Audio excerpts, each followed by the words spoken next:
What is up, Earthnoids and Spacenoids? I am just a simple new type, and in this video we are wasting no time and diving into Hathaway's Flash Volume 3 and Volume 2. Sorry, I got caught up in Bright's mustache. Look at that thing. Someone make me a bust of Mustache Bright. Last volume, Hathaway and Mafty made it to Owenbelly, and the two forces joined together. Gigi left the Count and joined Kenneth, but eventually went off to Ayers Rock, where she ran into Hathaway. This episode, Kenneth will prep for the Adelaide meeting and starts to realize how incompetent some of these ministers are. Hathaway broadcasts a message to EFF, and he and Gigi struggle to find common ground. So let's get into this. Many of the ministers have made it to Adelaide for the summit, where they plan to vote the Return to Earth bill into action. Kenneth's Cersei unit tightens security as the summit begins. The General Chief of Staff of the Space Forces, General Medinum Guggenheim, meets with Kenneth, during which he is informed by Stag Mainzer that Gigi has been abducted by Mafty. He realizes that their goddess is gone. Mainzer goes, "Goddess? What are you talking about?" He realizes how romantic he has been acting during these times. He doesn't want to believe that Gigi has any connection to Mafty, but after her desire to go to Ayers Rock, it is hard to ignore. As the new commander, the Chief of Staff Secretary gives Kenneth new epaulets, which are the tassel thingies on senior officers' soldiers, now that he is a Commodore. And the more tassely thingies, the more important you are. He is informed that the 13th Autonomous Fleet is coming to help. He smirks because Kenneth believes he will have Mafty destroyed by the time Bright arrives. Guggenheim begins berating Kenneth, Mainzer, and other officers about not informing him of intel that Mafty has a Minovsky Craft System mobile suit. Kimberly left Guggenheim in the dark, and now Kenneth is not starting out on the right foot. Meanwhile, Lane Aim is laughing at the fact that Gigi was captured. The pilots of the Cersei unit are looking for glory and are tired of Kenneth taking the credit. Morale isn't going down because of Gigi, but rather going up due to the opportunity. Later that day, Mafty broadcasts a message to the world declaring war. The Federation has contaminated the Earth by allowing only the rich and powerful to live on it. They will soon enact a law that will make them further contaminate the Earth. The video footage merely shows Hathaway's silhouette. No one can make out who he is, but Kenneth, watching the broadcast, knows for certain that Mafty is Hathaway. He instantly sends out Caesarius to try to triangulate the broadcast. Hathaway tells the world that the space immigration laws of today are no different from the old century when humanity wiped out countless species. The only solution to this problem is for all of humanity to leave Earth. The colonies can support this, but the people of the Federation refuse. Guggenheim realizes that this special bill was just finalized last night, so there is someone leaking this intel. Kenneth contacts Yoksum. Hathaway continues on about Article 23 of the bill. Post-colony drop, more and more of the Federation have been buying lands in Australia. A lot of it is now Federation controlled. One side effect of this bill would be that all Australian landowners would have to give up their rightfully owned lands to the Federation. This would turn Australia into one giant Federation-controlled nation. It's only a matter of time until they do this to the entire world. Kenneth turns to the Chief's secretary and asks if any of this is true. He gets a call from the Caesarea pilots. They found Mafty in the broadcast, and they can take him out, but Kenneth tells him to wait. He says to let them finish the broadcast, as they might give up intel, and he now feels that Mafty might say some things that the Federation needs to hear. Hathaway says that if this bill goes into effect, it will allow the privileged class to come to Earth. And rich people are the worst. They're just going to throw their Amazon boxes everywhere. But more importantly, the opportunity for humans to leave Earth will pass. Earth's population is at an all-time low, and it will only go up once this bill is passed. The Federation is ready to open the floodgates, and they are trying to get a piece of the pie before taking as much money, or in this case, land, off the top. Because of this, Mafty is going to purge everyone at the Adelaide summit. If any minister attempts to flee, they will be targeted and killed. However, all civilian personnel has 2 hours to flee the city. Mafty's broadcast turns to white noise. Others suggest leaving, as they think Mafty will just end up using long-range missiles on an empty city. The Chief of Staff tells his men that since the dawn of Universal Century, the Federation has a long-standing history of never rescheduling. Did we reschedule the Federation Assembly in Dakar? No. Did we reschedule the Federation Naval Review at Compay Island? No. Did we reschedule the post-war summit on Side 7? No, we didn't. You're damn right. Did it all end in horrific disaster? Yes, but that doesn't matter. What matters is that the Federation never reschedules. An assistant brings Kenneth his new high command jacket with epaulets. Kenneth's scouting unit believes that Mafty most likely won't resort to using long-range missiles. This is just Mafty trying to cause panic. Many other Federation ministers are hesitant. Kenneth wants to get back to security, but one minister asks if the barrier is being set up. Kenneth says it will be up by tomorrow morning at the latest. As he leaves, the ministers call him back in just as they receive new intel. He asks Kenneth to take the call. It is Mainzer, informing him that they found down units 325 kilometers northwest of a place called Stonewall. They make the assumption that they are Mafty mobile suits. This relieves the nerves of some of the cabinet members. However, Kenneth believes it may be a ruse by Mafty. One person with horned glasses suggests that the loudest minister might be the mastermind behind Mafty's Quacksalver. They have to release something to the press in regards to the down Mafty suits. Did Mafty self-destruct their own suits? Does Kenneth give this to the public in their press release? Kenneth dwells as the workload begins stacking up. He wonders if Mafty really could change things for a brief moment. The guy with the horn-rimmed glasses speaks to Kenneth like a politician and gives him no real details. Even after asking about the barrier being put up, he takes off and begins to become annoyed by these politicians. They have no real-world experience and enact laws without an understanding of the people. The Federation bureaucratic nonsense is getting to him. Kenneth mentions that this hereditary system is evolving into a monster. Elected officials on the sides bring in money to the colonies. Even the space noids are corrupt elected officials that does many shady things. But even these shady politicians in the colonies are still funneling money into the colony and thus boosting the economy. He tells his men to consider these downed Mafty vehicles as distractions. Now that he knows Hathaway is Mafty, he realizes that in Davao, Hathaway's hotel was attacked. So he isn't against firing on himself to set up a diversion. As everyone is expecting a bombing raid from the west, Kenneth believes it will be a mobile suit assault from the east. He is briefed by the speaker on more intel coming in. Lane Ames' squad are in Stonewall and have spotted mobile suit debris. The speaker and ministers are certain that things will go smooth, even though it is clearly a distraction. The speaker tells Kenneth that is where your Cersei unit comes in. Kenneth is frustrated by the blatant ignorance. Hathaway is having a bad dream as he sees Quess, who berates and taunts him about getting her killed. He doesn't have hands behind his dreams and can't hide his tears behind them. He eventually wakes up in a tent with Gigi. She tells him that he is pushing himself too hard for someone so young. He seems to have some fever or cold and just trying to push through it. Gigi gives him some meds. She is amazed at how nice everyone at Mafty is, despite them being terrorists. Hathaway has about 2 hours to get rest before their next move. The two lay in silence before Hathaway talks about the new types he witnessed throughout his life. He doesn't seem to see himself as a new type. He just fights the way he knows how to. Hathaway believes that hyper-individualism lies at the heart of the problem, and that man needs to turn to collectivism. While preaching to Gigi, she's just rubbing herself on him and giving him subtle hints to have sex. He's not picking up on it. Gigi says this collectivist mindset sounds like a new type utopia. She says boring because that makes sex irrelevant. But Hathaway is still not taking the hint. Come on, dude. Hathaway is now a part of the new type manosphere as he says sex is merely a tool to see clarity. Gigi is blunt with him and says that he seems to be hiding behind his former lover Quess. This seems to strike a nerve with Hathaway because he tells her to be gone by the morning. Before leaving, she says, have faith. You hold the potential to be a new type. As she leaves,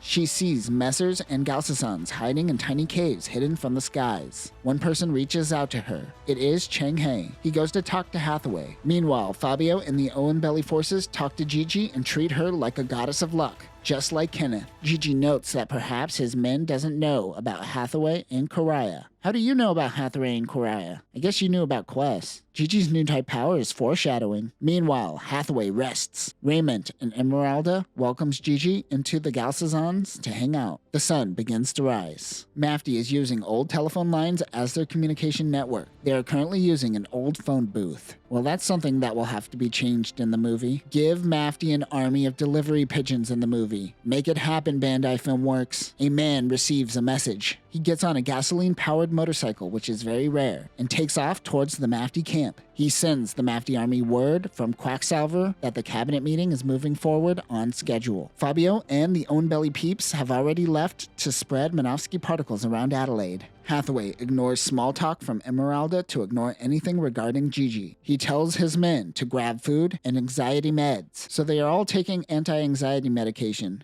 It isn't Cyber-New type meds like we thought last time. He and his men mourn the loss of Captain Wedge and the Valiant, and then discuss the mission. Their goal is to attack one building in the city center containing most of the cabinet members. If they could do this within 30 minutes of entering the city, things should go smoothly. The only concern is that they have no intel on this barrier that the Cersei team plans on using during this operation. One soldier civet believes that it will be a beam barrier, but no beam barrier on the scale of a city has ever been engineered. They simply have to push through regardless. Their morale isn't as strong as before. Also, they still have Kimberly as a prisoner and plan on using him as a bargaining chip along with Gigi, though most don't find Gigi as a threat. 30 minutes later, they prep for takeoff. Raymond tries to talk to Hathaway, but he isn't having it. Emeralda tells him to leave Hathaway alone and entices him with hugs. This is the first time Emeralda and Raymond showed signs of being lovers. I guess sharing a tent was a dead giveaway. The two lovers say a silent goodbye to one another as Emeralda goes into the Messer and Raymond into the Galsazon. Gigi, Kimberly, and 4 other prisoners are with Raymond. He too sees Gigi as a source of luck and tells her that Hathaway simply can't be burdened with certain conversations right now. One man asks Kimberly if Kenneth Slegg ever tried to rescue them. He sits in silence with his head hung low. They begin their mission.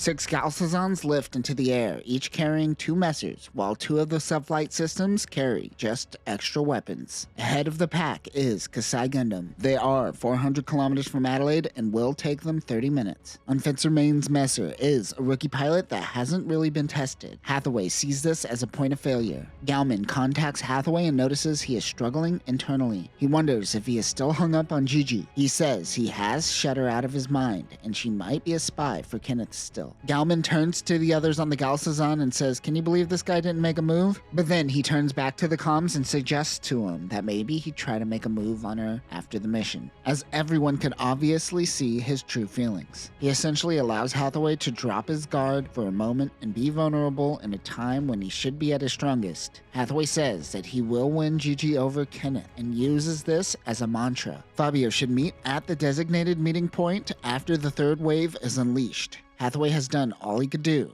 Using the Gundam, he breaks the sound barrier. The first hour of the assembly was the hardest on Kenneth. He learned that even with people working nonstop and getting that overtime pay, they still haven't tested the beam barrier. He is then informed that Minovsky particles have been spread all throughout Adelaide. It is equally distributed throughout the city to give no insight into Mafty's direction of attack. He orders a Casaria and 2 mobile suits to go scouting when someone yells, "They're here." Usually, you have about a 10-minute buffer from Minovsky particle dispersion to physical contact. They miscalculated, however. Kasai Gundam reaches Mach 2 as it flies towards the city. Anti-air missiles were fired, but the homing features malfunctioned. He does a flyby near the command center, causing the entire facility to erupt. Hathaway hits a mobile suit supply depot on the base. Kenneth gets people to the evacuation shelter. None of the phones are working. He realizes this isn't going to be easy for Lane Aim. Lane gets into Penelope. He gets shaken really hard by an explosion nearby. He is frustrated by the faux Gundam pilot for doing as he pleases. Lane takes the role of focusing on Gundam mastery, while others handle the politics around him. Amada was this way as well. He had Bright to handle things, where Lane has Kenneth.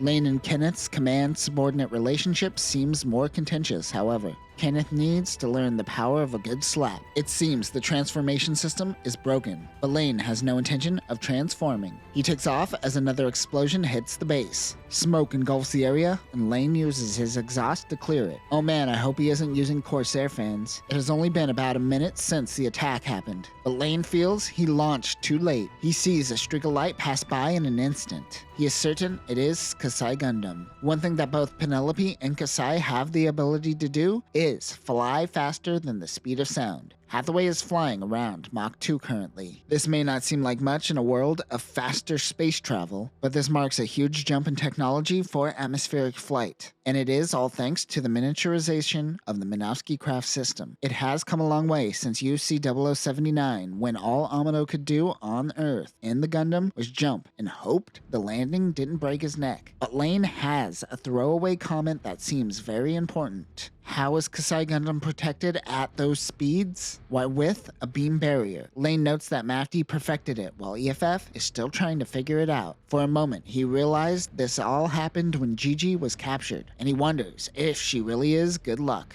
He instantly casts that thought out of his mind. Lane notices an attack near the festival center in the city. It is Galman and his team. There are Gustav Karls all over the water, oblivious to this attack. Lane tries to get his teammates' attention, but Minowski particle dispersion makes his screaming on the comms hard to hear. One thing to note is that this is all taking place in a 200-ish kilometer radius around Adelaide, and people are moving with the quickness. He rushes to the city, but Galman's team has turned it to rubble. They engage in battle, and Lane takes down a messer. He won't allow them to retreat. Galman pulls out his beam saber and rushes Penelope, dodging its funnels. Suddenly, a giant explosion goes off. The downed Messer's nuclear reactor detonates, and a mushroom cloud erupts from the mobile suit. This gives Galman and the rest of the team time to flee from Penelope. The nuke going off causes his funnels to malfunction. He doesn't pursue. In the distance, he sees the light of Kasai Gundam. Lane once again wonders if their luck has run out. Everyone is in the midst of the battle. They had no time to take in the fact that the person that just went down in the Messer was Emeralda. Kenneth praises Lane for taking down Mafty mobile suits. The pilot pushes himself, but Kenneth reminds him that war isn't just taking down mobile suits and getting some fake points that only exist in your head. During war, sometimes retreating is an okay option. Kenneth wonders why he is acting so modest. He has seen right through Lane this whole time. He could read Lane's hatred towards him and Gigi earlier.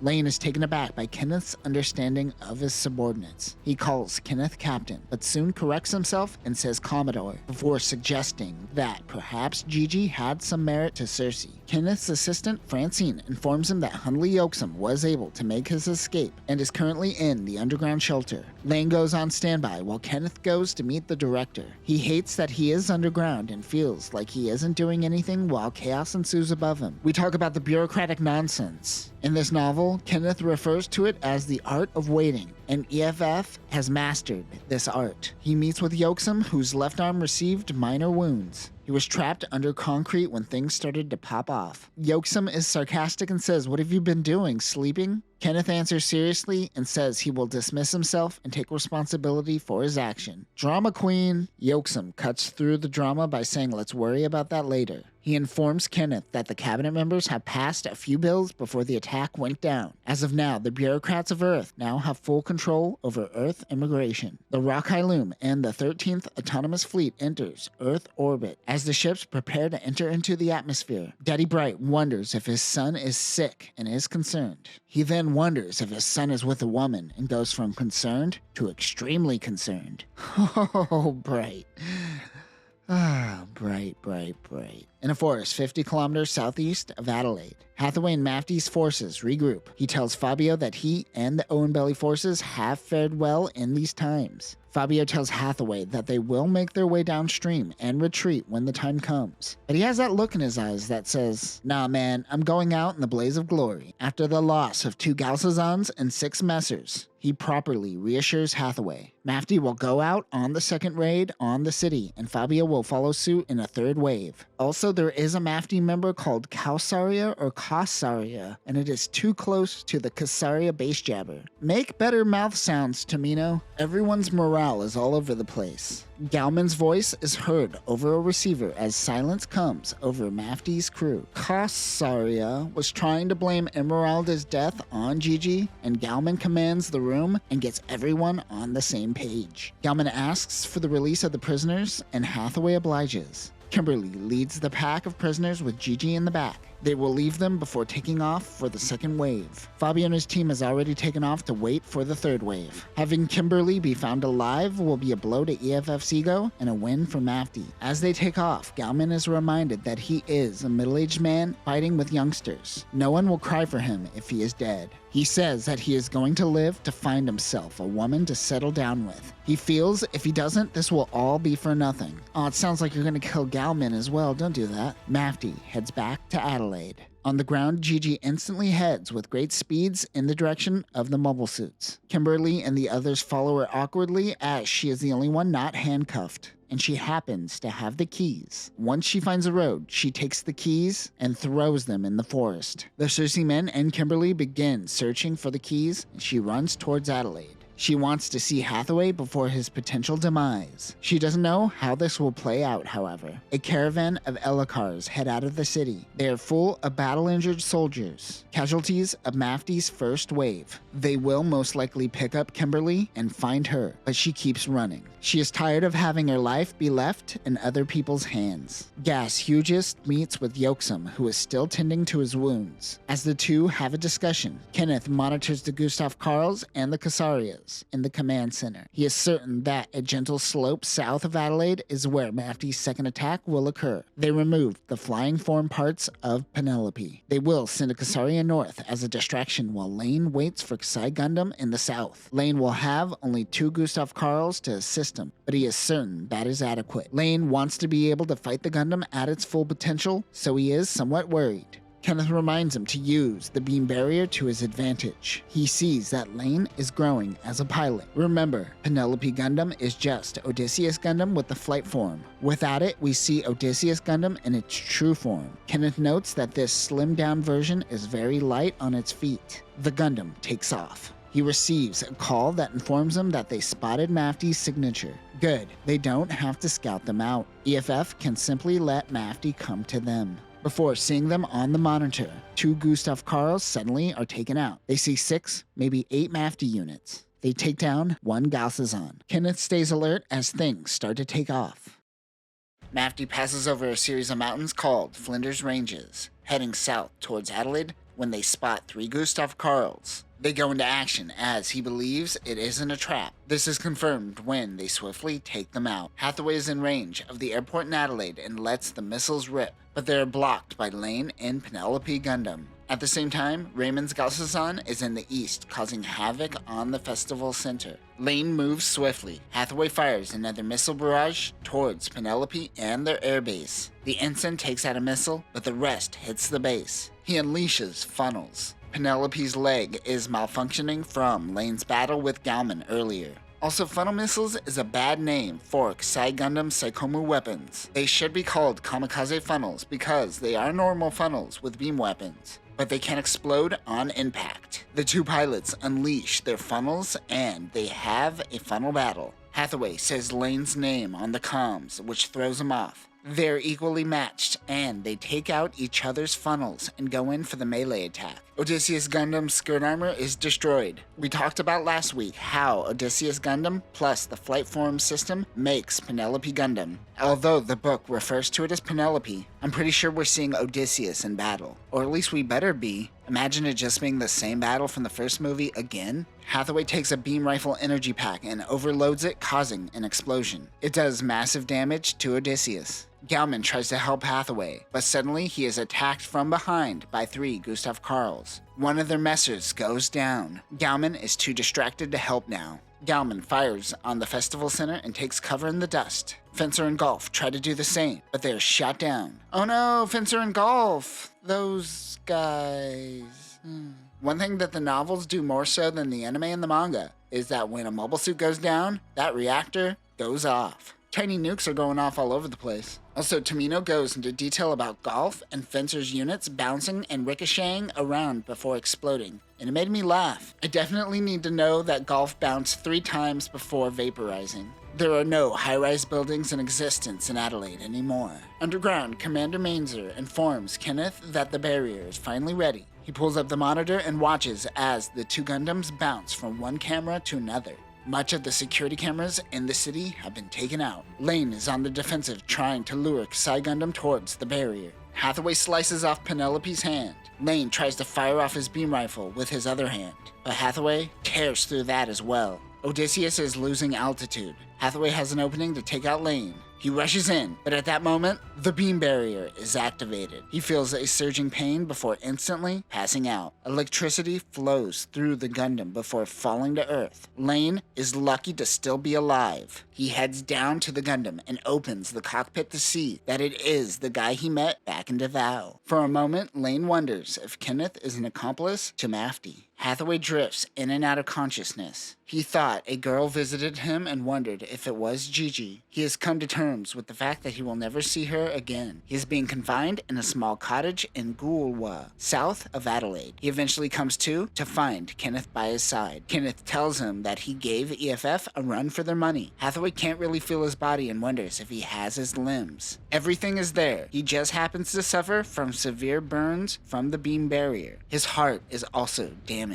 It seems similar to the effects of someone who survived getting hit by lightning. He asks Hathaway who is Quacksalver. He says he hasn't actually met him. Kenneth lets him rest and says he will have a formal interrogation soon. However, that interrogation will not happen. Unknown to Kenneth, the cabinet members voted to completely bury this incident and all things Mafty. They're going to General Cohen this shit. When Kenneth heard of this decision, he was so furious that he submitted his resignation. He has been so disillusioned by the Federation throughout this incident and couldn't take it any longer. Of course, the Federation will use this as an opportunity to point fingers at Kenneth for the operation. They won't see their follies. They will just continue powering through for the benefit of themselves. This also guarantees that Hathaway will be executed. Kenneth tells Hathaway of this. He tells him that Gigi did come to visit him, but she probably won't get a chance to see him again considering the situation. Honestly, how was she able to see him at all considering the situation? Hathaway's lucid memories weren't a dream. He tells him that he sent Gigi back to Hong Kong, but Hathaway knows that is a lie and she is still in Adelaide. Kimberly wasn't punished for his poor leadership in Owenbelly and has no sense of shame. Kenneth lets Hathaway rest once again. Much of Mafty's forces went down during the attack, but what remains went underground and weren't heard from again. Of course, the Federation didn't learn from their mistakes. They are planning on doubling down on their immigration policy and using Mafty as a tool to acquire more power. Nothing ever changes. As Kenneth steps out of Hathaway's room, he is informed that Commander Bright has arrived. The EFF commanders meet with one another. Bright wonders if the Mafty prisoner gave any useful intel. All Kenneth can say to him is that he is very immature for his age. Bright showed up a day after Mafty was shot down. Though they couldn't help defend Adelaide, they had been helping over the past 4 days with snuffing out Mafty forces. Kenneth feels an unbearable weight for what he has to tell Bright. He thinks to himself that he should have never met with him. Luckily, Bright changes the conversation, asking about Kenneth's resignation. He bears the shame of the failure at Adelaide. Bright says that he put in his resignation 3 years ago, so it will take a while. But Kenneth says, "No, I'm a screw-up. You are extremely competent, Bright. They're gonna keep you around forever." He doesn't say those exact words to Bright and passes the blame on the higher-ups. But he kinda says that straight up to Bright, and that is true. The things that make Bright such a great hero is ultimately what makes him no different than his bureaucratic higher-ups. A competent man with morals and values will always be taken advantage of in the Federation's broken system. To put it more bluntly, the system can't be fixed from the inside. Ignoring the genocide, which is hard, I know. This has always been Char's platform. This was the reason Char was so angry with Amado and Bright for running back to the Federation after Grips and the Neo-Zeon War. The rise of Manhunters, and the now doubling down of said Manhunters, is ultimately no different than the Titans, and no one has learned anything. Kenneth says that regardless of if this is true or not, the Federation sees Bright as a golden child who brings new types into the world. They are going to hold on to that for as long as they can. Bright continues his search for Mafty survivors, and Kenneth escorts him out. Kenneth says that conversation took more energy out of him than any military operation. As he tries to rest, he is met with General Guggenheim. They go to Kenneth's office. The commander informs him that they officially accepted his resignation, but he still blames himself for the cabinet members that died. Guggenheim says that he has integrity and he shouldn't let his failures weigh him down. The commander showed a moment of humanity which threw Kenneth off, as he hasn't seen that from any of the higher-ups in a while. His pension won't be at his new rank of colonel,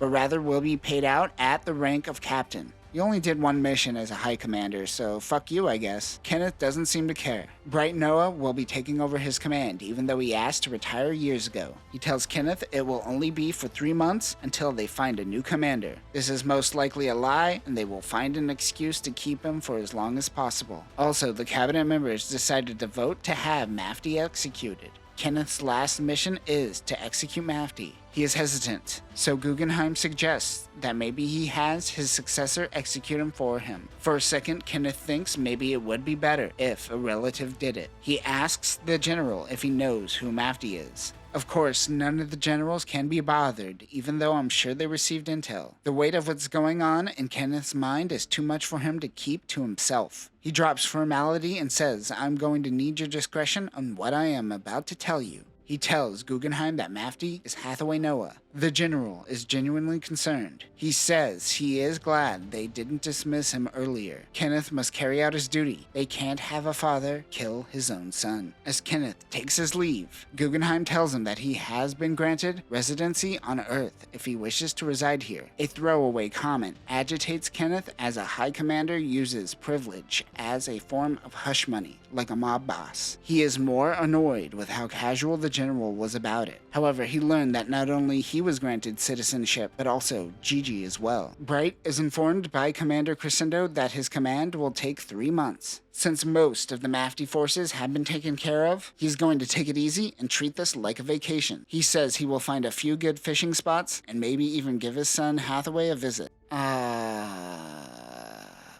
He says he wants to be there for the execution of Mafty, but Crescendo highly suggests that he doesn't attend. Bright heads out to meet with Guggenheim. He heads down to Adelaide and tours the hangar to see Kasai Gundam. The mechanic tells Bright that they don't know who made this Gundam, but he seems to think it looks like an Anaheim job. Bright says that is the world of adults for you. Bright is quoting Camille in this moment. It seems that his young new type wards certainly rubbed off on him. Bright is in the mindset of not asking any questions and keeping his head low until he can get out of this bureaucratic nightmare. He notes enemies are now piloting Gundams, but the mechanic tells him that the Gundam pilots have always had a rebellious spirit. The mechanic is right, and he says this more for you, the audience, but don't Bright-splain Bright. 2 officers tell Hathaway that his execution will be at 4:30 a.m. in the morning and tell him it will be done by a firing squad. He asks the men if the option for hanging was ever on the table. They say one cabinet member pushed for his hanging even if he was still passed out. This one cabinet member seemed adamant. Now, throughout the attack on Adelaide, we notice a cabinet member being quite emphatic about getting rid of Mafty by all means necessary. Even during the attack, Kenneth mentions that he wouldn't be surprised if one of these men were Quacksalver. When Hathaway gave his message to the world as Mafty, they knew of the cabinet members voting of the Return to Earth bill, meaning someone in EFF is leaking information directly to Mafty. It is never outright said, but Quacksalver has been masquerading in front of us this whole time as a cabinet member. This question about asking about a hanging seems to be some type of canary in the coal mine situation that lets Hathaway know Quacksalver is still around, meaning Hathaway will continue without him. The 2 men make their leave. He was prepared for this day since he joined Mafty a little over a year ago. He thinks about Karaya and wished that he met up with her when he was in Darwin. A nurse comes in and gives him a word processor to write his will. Remember, this novel was written before a laptop existed. He doesn't have anything to write, but he asks for an apple, and she obliges. Even though Hathaway is a terrorist and a murderer, this woman shows him with compassion and empathy. People like this in the low tiers of Federation society were the ones Mafty were fighting for. He is glad that someone like her is around for his last moments. He apologizes to her for any citizens hurt, but she informs him that most of the citizens made it out safely thanks to his message. He passes out for a little bit and wakes up to the nurse leaving a pen and paper. She seems sad at how sudden his execution is. Hathaway wants to practice walking for his execution, and the nurse helps him. Afterwards, he has finally brought the apple. It didn't have that crisp bite he was looking for, and was a disappointment. He says that he merely aspired to be a new type like his heroes before him. He didn't do this because of Quest or Char's rebellion, but he can't exactly pin why he chose this path. Perhaps Gigi was right. Gigi is being held up in a cottage as a prisoner. She doesn't even have a CD to listen to. Remember, written before a laptop. Every hour that goes by for her makes her heart drop more since she learned of Hathaway's execution. She heads out and demands to go to Kenneth's location. They won't let her see the execution, but she can see the Commodore. She reaches the discreet location where Kenneth is meeting with Bright. He notices Gigi and tells her to leave.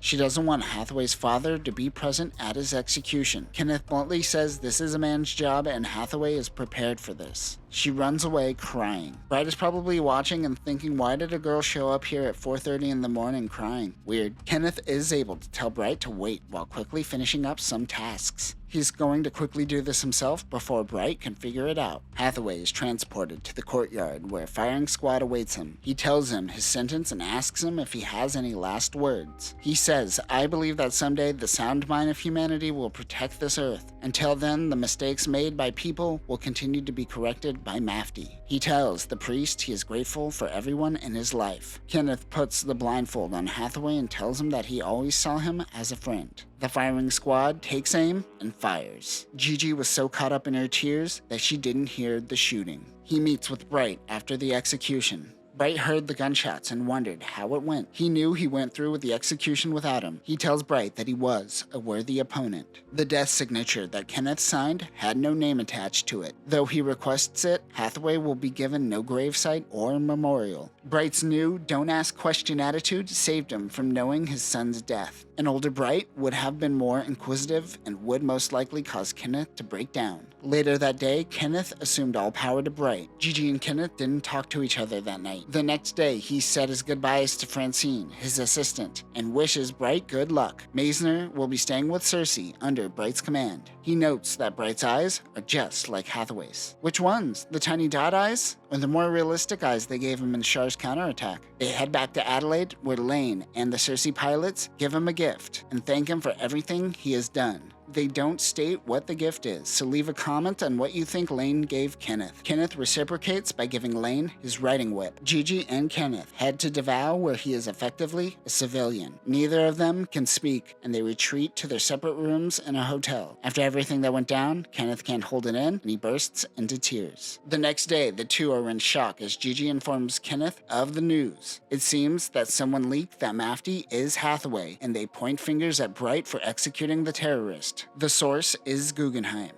and Kenneth realizes that he was stabbed in the back by the general. The two are horrified for how the Noah family will react to this news being broke to the public. However, there are no records of Hathaway being related to Mafty. Bright will most likely wonder the truth for the rest of his life. They realize this means people will most certainly be after Kenneth after this news, so they decide to take refuge in Japan. They take a plane to Taiwan and eventually get a charter to Japan. Gigi wonders what Kenneth plans on doing now that he is a civilian. He says that he wants to seek out new types. Gigi says that Hathaway will be remembered anytime that Mafty is spoken, and likens his cause to the Murrumbidgee River, a river that never runs dry.